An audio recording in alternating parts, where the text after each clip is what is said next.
Infantry regiment में नए recruits का पहला दिन। मैं सूबेदार सुरजीत सिंह, गोत्रिया कंपनी सीनियर जेशुप, नए भर्ती हुए होकर आए जवानों का गोत्रिया कंपनी में हार्दिक स्वागत करता हूं। आपके रहने के लिए आपके दाहिने और मेरे बाएं नजदीक बिल्डिंग में बंदोबस्त किया गया है।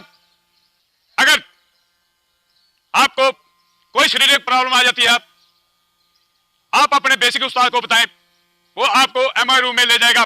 यहां पर सभी प्रकार की दवाई का बंदोबस्त किया गया है। इस दौरान अगर आपने अपने घर में कोई बातचीत करनी हो, मेरे पीछे और आपके सामने बिल्डिंग के दाहिने किनारे पर एसटीडी बूथ लगाया गया है। आप समय समय पर जाकर वहां पर अपने घर वालों से बातचीत कर सकते हैं। आपके खाने का बंदोबस्त बिल्डिंग के पीछे कुक हाउस, वहां पर आपको उस्ताद लेकर जाएगा और उसे वाकिफ कराएगा।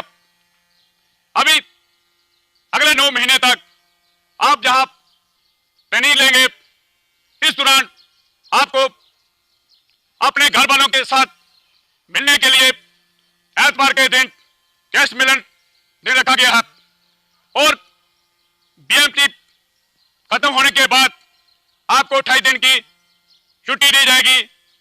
उस छुट्टी के दौरान आप अपने घर वालों से उबू मिल सकते हैं। छुट्टी खत्म होने के बाद आपको पीएमटी ट्रेनिंग करनी पड़ेगी। आपकी 9 महीने की ट्रेनिंग खत्म होने के बाद आपकी पासिंग आउट परेड होगी। पासिंग आउट परेड होने के बाद आप जैकलाइक रेजिमेंट की जुंटों के अटूट अंग बन जाएंगे। अभी आप सिविल माहौल से आए हैं, फौजी माहौल में डालने के लिए आपका हेयर कट कराया जाएगा। अगले दिन आपको किट इशू किया जाएगा। हेयर कट के लिए हवलदार पवन इन्हें बार्बर शॉप में ले जाए।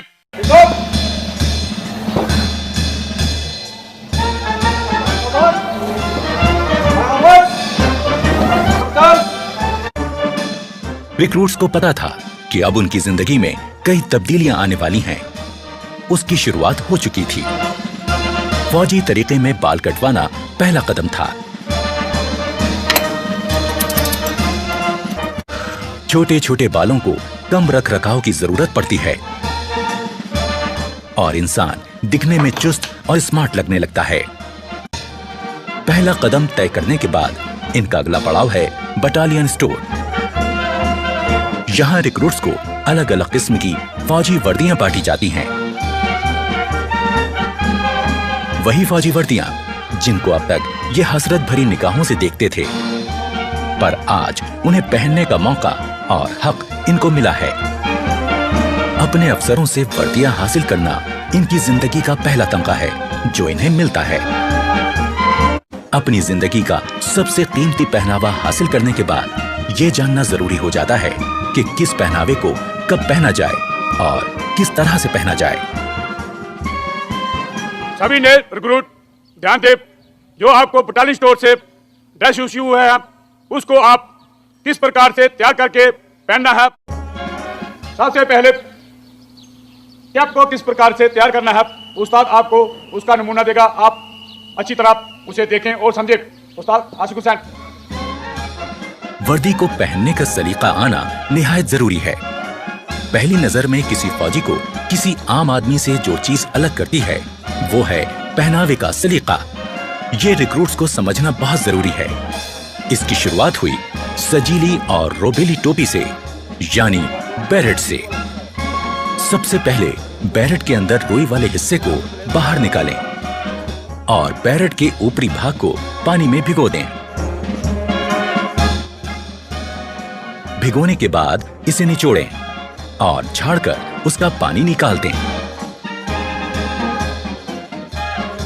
पानी अंदर रह जाता है जिसको हम साइड में लेके इसको हल्का सा छंडना है। 2 3 4। अब रुई वाले हिस्से को फिर से अंदर डाल दें। इसके बाद दोनों हाथों की मुट्ठी बंद करके टोपी को ऐसे घुमाएं कि वो पहले जैसी सूरत में आ जाए। अब बारी है इसको सिर पर बैठाने की, पर उससे पहले ध्यान रहे कि बैज के अंदर की तरफ की इस लिट को बाईं आंख की सीध में रखते हुए पहनना है।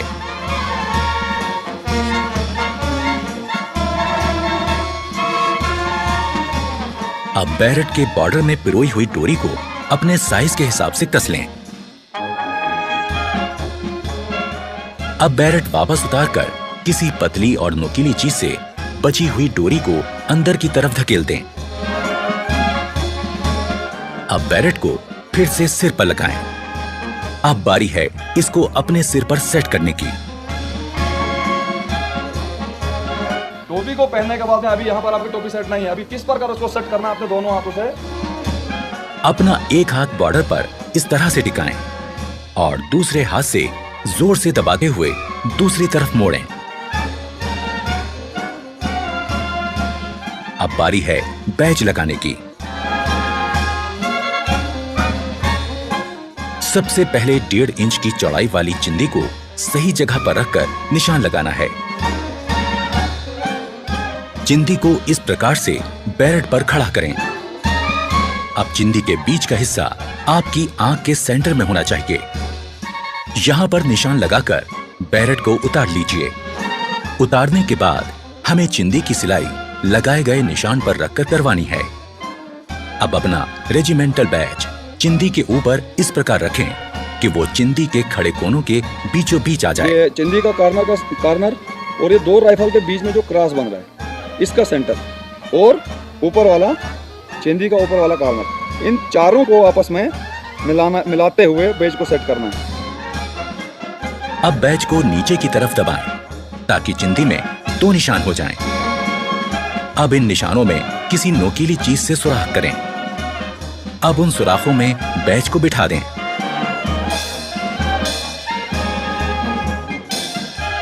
अब इसे पलटकर अंदर की तरफ से ये पिन इस प्रकार से लगा दें।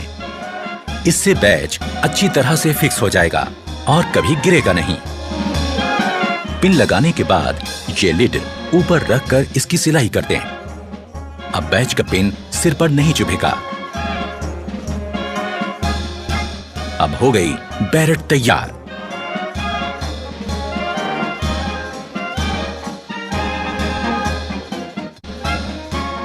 शोल्डर बैज को सरकाकर एकदम नीचे की तरफ लगाएं, जिससे वो ढीला ना रहे।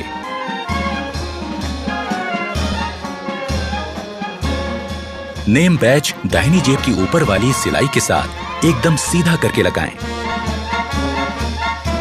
बेल्ट को सेट करने से पहले दाहिने हाथ में मुड़ा हुआ कुंडा और बाएं हाथ में सुराख वाला कुंडा पकड़ें।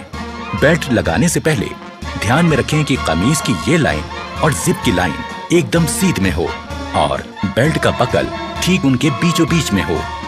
बैक साइड के ये 2 कुंडे पिछले वाले लूप से बराबर दूरी पर रहें।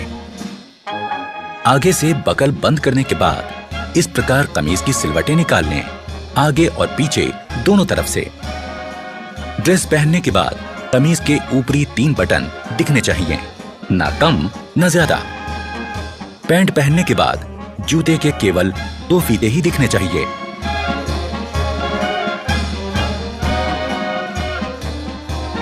पगड़ी पहनते समय ख्याल रखें कि पगड़ी के दोनों तरफ 6 सिलवटें बने।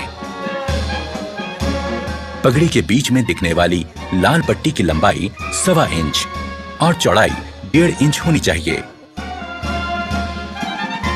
कॉम्बैट ड्रेस में आगे की तरफ लगा पाउच इस्तेमाल होगा एम्यूनिशन रखने के लिए, जिससे फौजी के हाथ खाली रहें। पीछे लगे बैग में होगा एम्यूनिशन के साथ गुजारे लायक जरूरी सामान।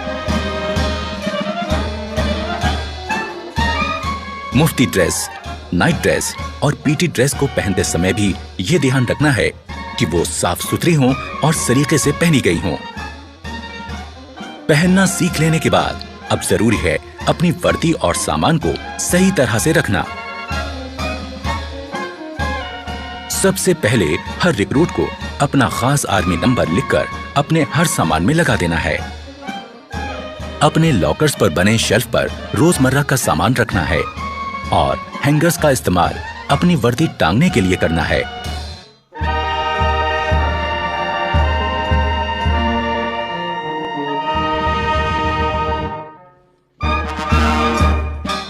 शाम होने के बाद नाइट ड्रेस पहनकर अपने कपड़े और जूते दुरुस्त करें और आने वाले कल की तैयारी करें।